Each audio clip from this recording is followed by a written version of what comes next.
तिल्दा नेवरा में मेसर्स आई टैंक सी private company चिलचौरी में company के बाउंड्री वॉल के काम चलत है। जी हाँ, बाउंड्री वॉल के ऊपर हाई टेंस तार गे है, जेकर चपेट में आए ले मजदूर हा घायल हो गए, जेकर इलाज निजी अस्पताल तिल्दा में जारी है। घायल मजदूर के कहना है कि हमन कतकोन बेरा सुपरवाइजर ला ए हाई टेंस तार के शिकायत करे हन कि ये बिकट खतरा है, फिर भी सुपरवाइजर डहार जोर जबरदस्ती कर बाउंड्री वॉल के काम करवाए जाते।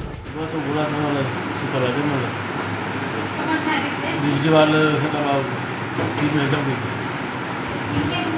बस ये करते हैं तार ऐसे ऊपर। अच्छा, जल्दी से ही नहीं मैं गिरे हैं लम्बा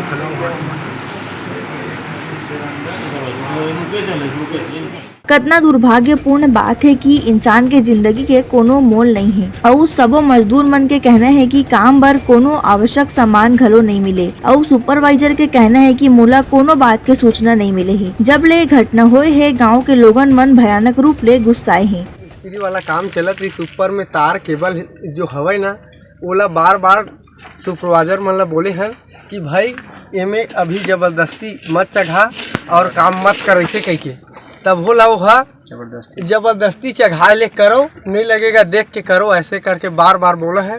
तो हम लोग नहीं करके उसको 3 बार सूचना भी दिए कि मत करो ऐसे करके, तब भी से वो जबरदस्ती ना चढ़ा के काम करवाए है और वहाँ से वो तो करंट लग के जो भी हो गया जल गए उसका हाथ पर। इसका जिम्मेदार कौन है? ब्यूरो रिपोर्ट, उत्तलंघा न्यूज।